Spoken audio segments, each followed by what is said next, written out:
Today's episode is sponsored by Aeroflow Breastpumps. Did you know that your health insurance will cover the cost of a breast pump? It is true, guys, I promise. In fact, many health insurance plans also cover milk storage bags, breastfeeding prep courses, and more. At Aeroflow Breastpumps, you can shop top-rated breast pumps from brands like Medela, Spectra, and Motif without ever opening your wallet. Fill out their quick and easy insurance eligibility form, and they'll take care of the rest. It might just be the easiest thing that you do during your whole pregnancy. Just visit aeroflowbreastpumps.com/mommy labor nurse. That's AEROFLOW breastpumps.com/mommy labor nurse to find out why more than 1 million moms have chosen Aeroflow breast pumps to get their pump through insurance.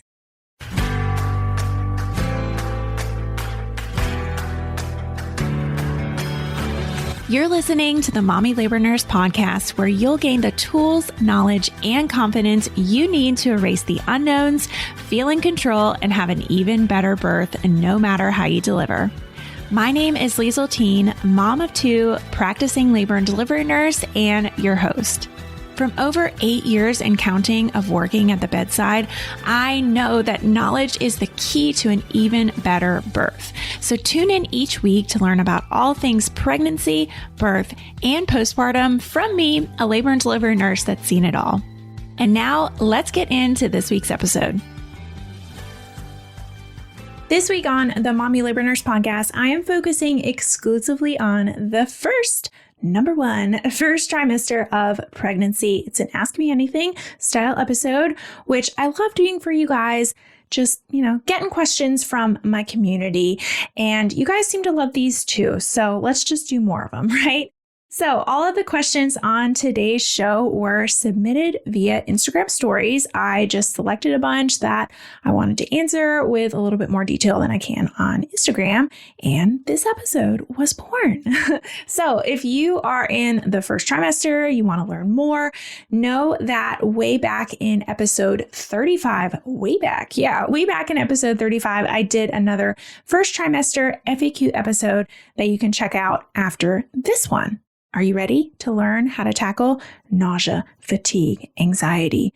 So exciting. And so much more. Let's get into it. All right, let's get right into this episode about first trimester questions. So this first one is a good one to start off with. This one says, what are some of the first things that I should change as soon as I get a positive pregnancy test? So number one, start taking a prenatal vitamin. I took Ritual vitamins when I was pregnant with Ryland, and I took a couple different brands when I was pregnant with Walter. But yeah, that's one of the first things that I would recommend doing is going to the store or getting on Amazon or getting on wherever and ordering yourself some good high quality prenatal vitamins. A lot of women are already taking prenatal vitamins when they get that positive test because maybe they were trying to conceive at that time. And it is recommended to take a prenatal vitamin if you are trying to conceive. But if this was a surprise baby or, maybe you just weren't taking them. Yeah, definitely one of the first things to do is to get on a good prenatal vitamin. Another thing that is fun, that's not necessarily a change, but maybe an addition, is start downloading all those fun apps. Yeah, like What to Expect or the Expectful apps, the ones that show you, oh, my baby is the size of a raspberry this week. And it just kind of tells you things that you should be doing, how big baby is. It's just fun to start learning about what's going on inside your body. And speaking of apps, I don't have an app, but I do have a weekly pregnancy series that will send you an email each week of your pregnancy, letting you know what's going on with you and what's going on with baby. And we are revamping it all the time. We've got tips and tricks, blog posts you can read, podcast episodes you can listen to, and it just tracks your pregnancy, it follows your pregnancy. You'll get stuff that is applicable to you in that stage of your pregnancy. So definitely sign up for that MLN weekly pregnancy series if you haven't already. Another thing you should do and change is if you're a smoker or if you drink alcohol, don't do that anymore. Stop. Okay.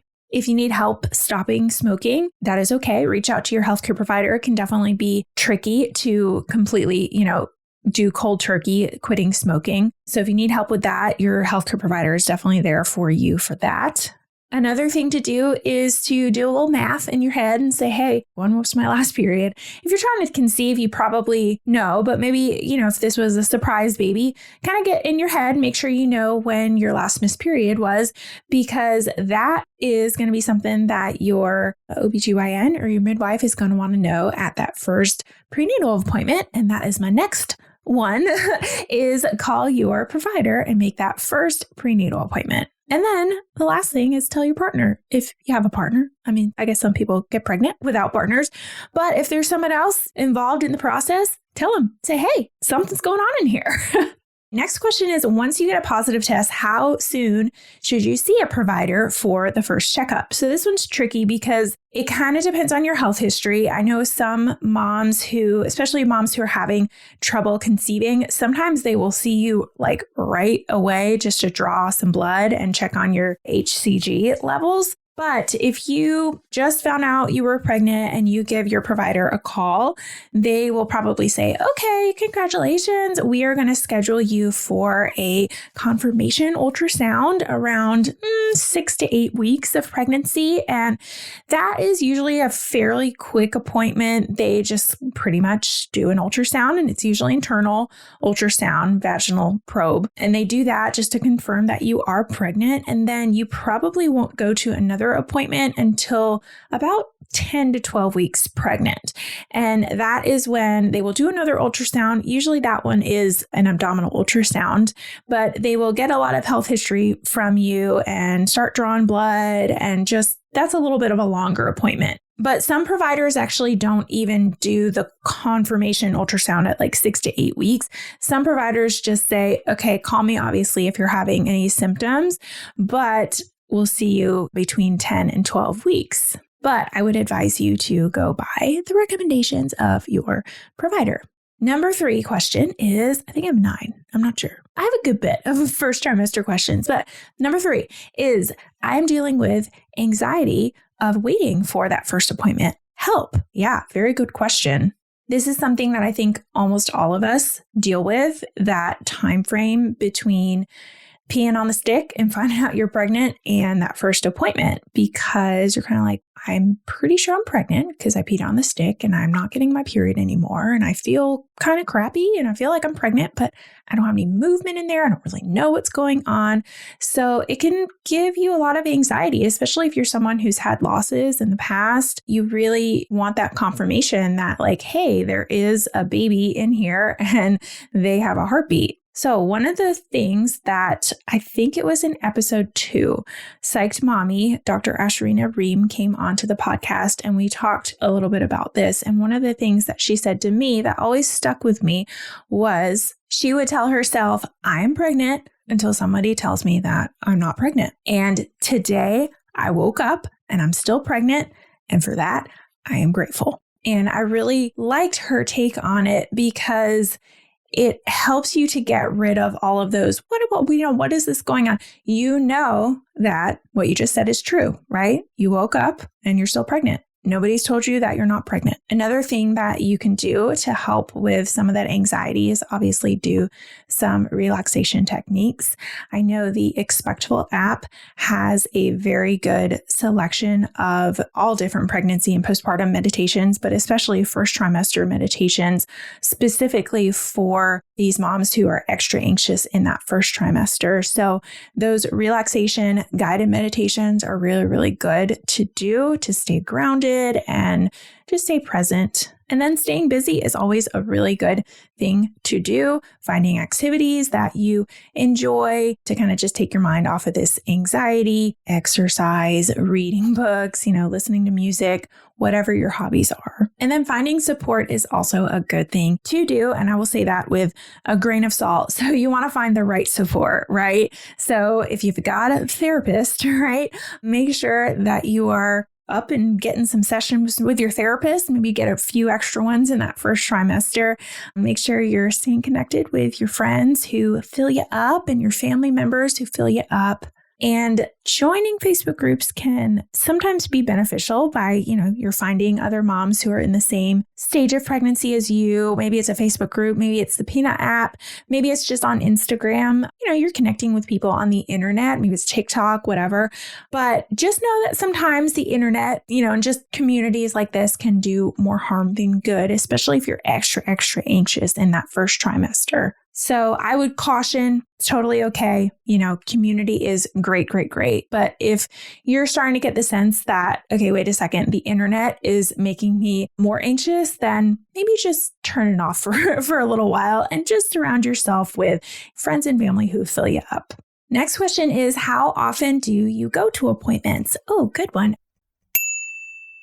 Are you wondering what you can be doing in your first trimester of pregnancy? There is actually more than you think. Inside of my free first trimester prep pack, you will get a first trimester checklist to stay on top of all your early pregnancy tasks with a handy list of don't forgets. You will get a how to prepare for prenatal appointments little sheet, which is a printable guide to help you learn what to bring, what to expect, and what questions to ask. And you'll get a printable weekly pregnancy journal. You can use these keepsake-worthy pages to document your week-by-week symptoms, cravings, best moments, and more. There is one actually for every single week. Yay. So to start your pregnancy on the right track, head on over to mommylabornurse.com/first trimester. That's mommylabornurse.com/FIRST trimester to access your free first trimester prep pack today. The first trimester, we already went over it. Usually you have that confirmation ultrasound at about 6 to 8 weeks when you're first pregnant. And then you have another one between like 10 to 12. Sometimes it goes all the way up to like 11 to 14. And then you'll pretty much have an appointment every 4 weeks until you get to about 28 weeks. And depending on your health history, you might have a few more. Okay, you'll have an anatomy ultrasound usually around 18 to 20 weeks. So that's kind of like an extra appointment. But if you have some other kind of medical history going on, like they screen you for gestational diabetes, your blood pressures are high, or you have a high-risk pregnancy of some sort, you might have some extra ultrasounds or just some extra appointments in between those regular 4-week appointments. But in general, you'll have an appointment pretty much each month of your pregnancy until you get to that 28-week mark. And then once you hit 28 weeks, it's every 2 weeks. So you go 28, 30, 32, 34. And then once you hit 36 weeks, it's usually every week until you have your baby.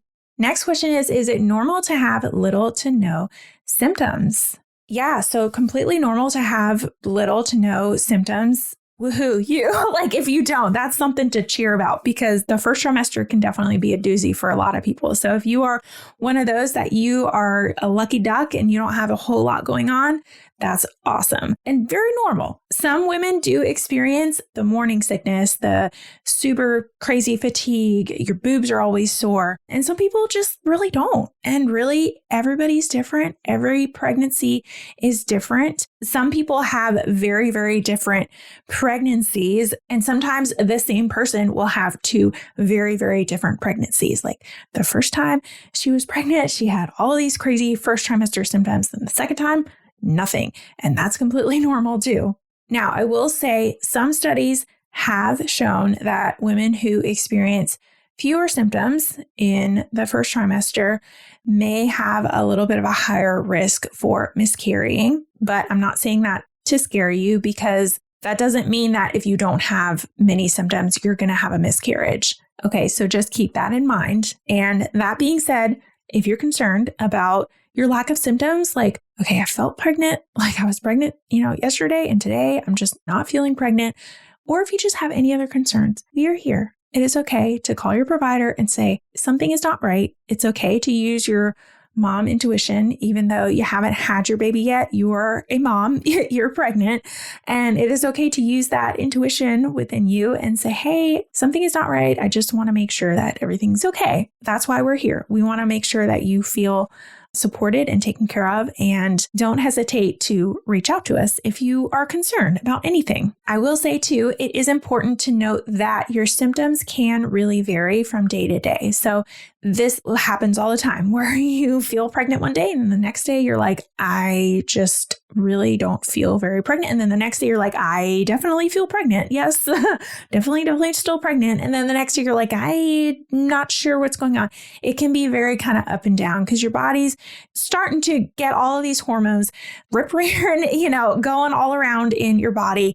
And it can definitely cause you to have all these crazy ebbs and flows of mood and symptoms. So just remember, take care of yourself, try to stay hydrated, try to eat if you can, and just know that those symptoms can come and go.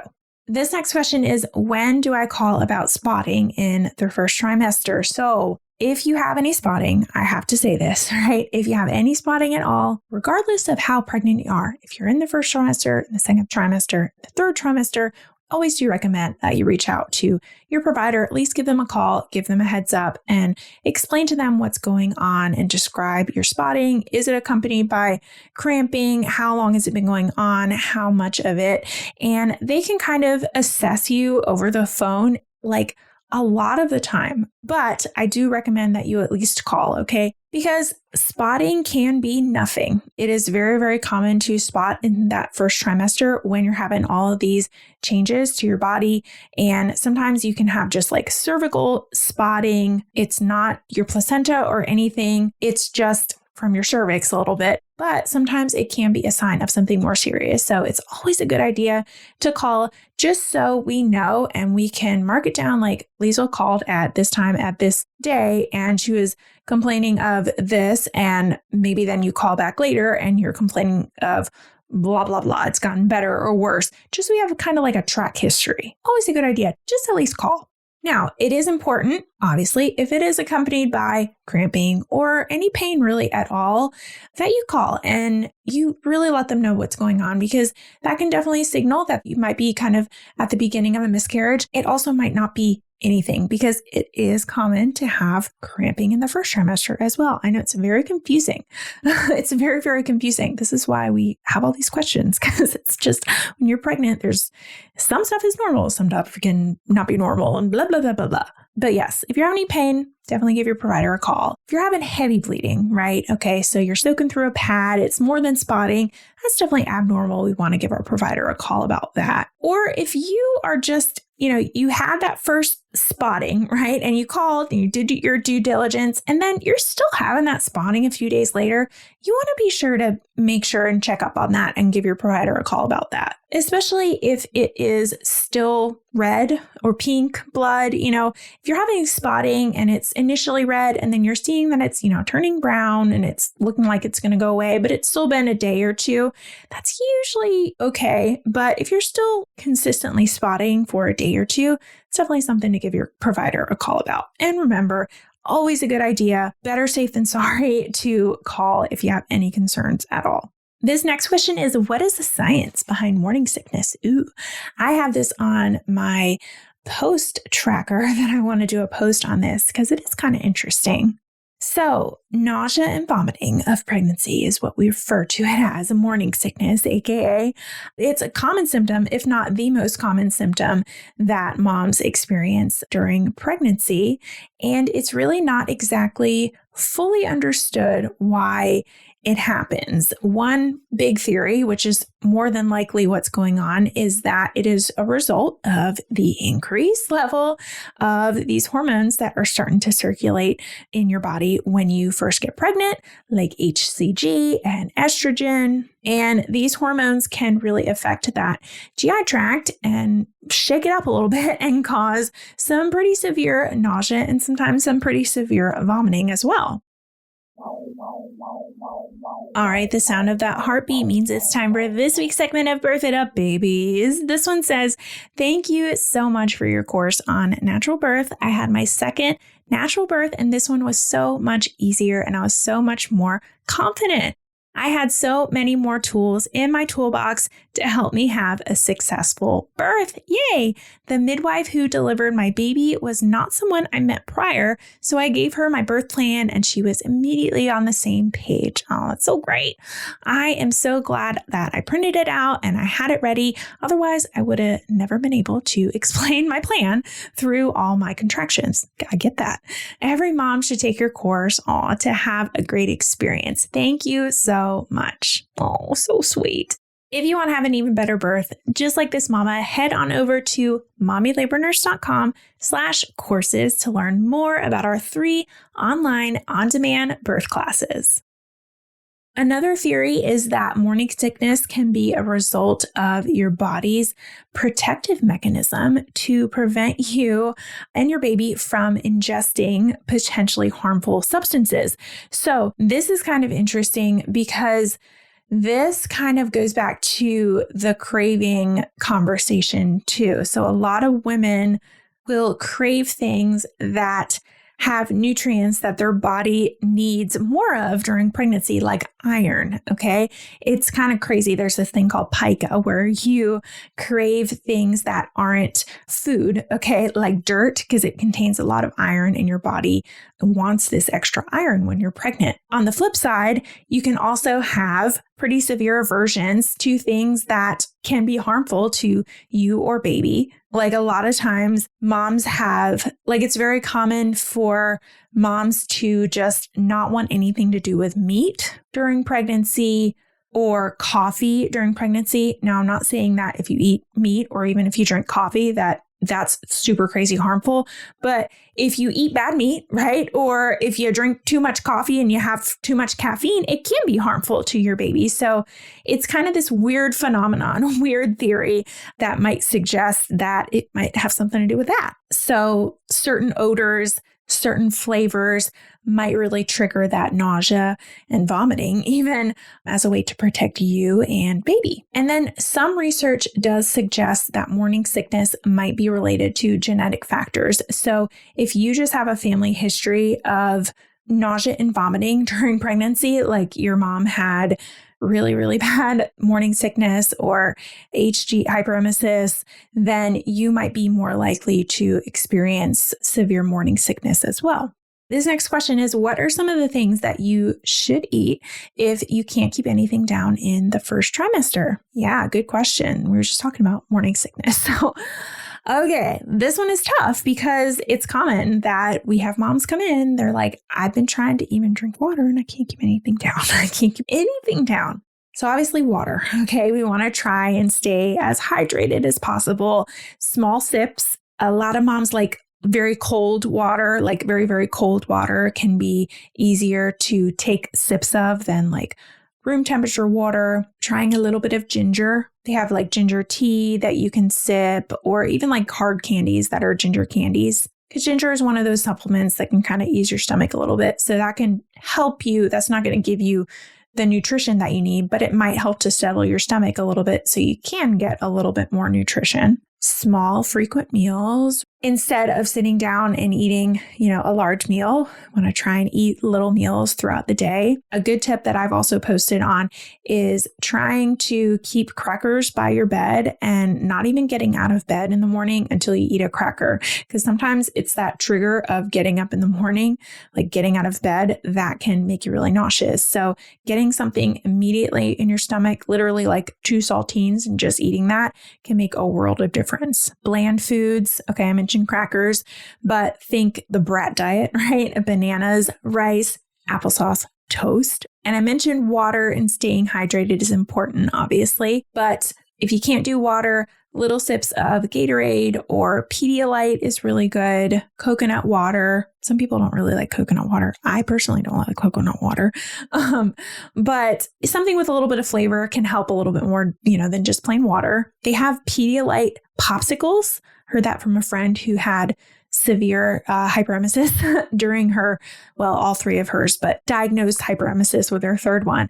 And they have Pedialyte popsicles that are really good. But popsicles are another good one because those are, full of water, ice, and then protein. Okay. I know protein is hard, but any bit of protein is going to help you feel more full and provide some of those essential nutrients. So anytime you can get a little bit of protein, even if it's like an egg, some people are like, ugh, eggs, no, or a nut, the more protein, kind of the better. All right, last question. When is a good time to announce your pregnancy? Yeah, a good one to end on. So the, correct answer to this is not a certain week. It's whenever it feels right for you, and that there's no wrong time to announce your pregnancy, whether it is the second after you get that positive test, or it's not really at all, to other than your partner and maybe your immediate family, but you're not really broadcasting it to much anyone else until after the baby's born. I've seen people do that. It's really up to you. And there's such a wide variety here. Some people are really more comfortable with telling maybe some closer friends kind of in that first trimester, and then waiting until they get to that second trimester and they have that first appointment when they hear the heartbeat and, they're out of the first trimester to kind of tell more like the general public. Some people wait until the anatomy scan to tell people. That's another common one, or viability at like 23, 24 weeks. And then some people, want to share really early with everyone, because sometimes the benefit of that is if you do have a miscarriage, which I think is what everyone is kind of concerned about if they announce their pregnancy too early. If you do have a miscarriage, then you don't feel like you're so alone in the process, because you have other people to kind of help support you because they knew you were pregnant. So that is just kind of some things to consider. Again, the right answer is it's different for everyone, and there's really no wrong time. All right. Well, that is it for this episode with my first trimester ladies. Next week, we are going to be talking about travel tips. Ooh, fun. I'm about to actually record that episode too. It's 10:45 p.m. on a Wednesday. My kids are in bed. I'm just sitting in here in the closet by myself, and I'm going to record next week's episode. So I'm going to record it on travel tips and just kind of staying safe during your pregnancy when you travel. We're going to be talking about baby moons, and it's going to be fun. I'm getting ready to record it right now, like I said. So I will see you guys next week. Already feeling a little more confident about pregnancy, birth, and newborn life? Don't forget to hit that subscribe button so you can continue to erase the unknowns and never miss an episode. And if you're looking for even more, Instagram is definitely where I hang out the most. Come join our community of more than 500,000 moms for birth education, tips, and solidarity. You can find me at mommy.labornurse. Check out today's show notes and a searchable library of every Mommy Labor Nurse podcast episode at mommylabornurse.com/podcast. And while you're there, be sure to head to the blog to learn about our online birth classes too. See you next week. And remember, you can have an even better birth no matter how you deliver.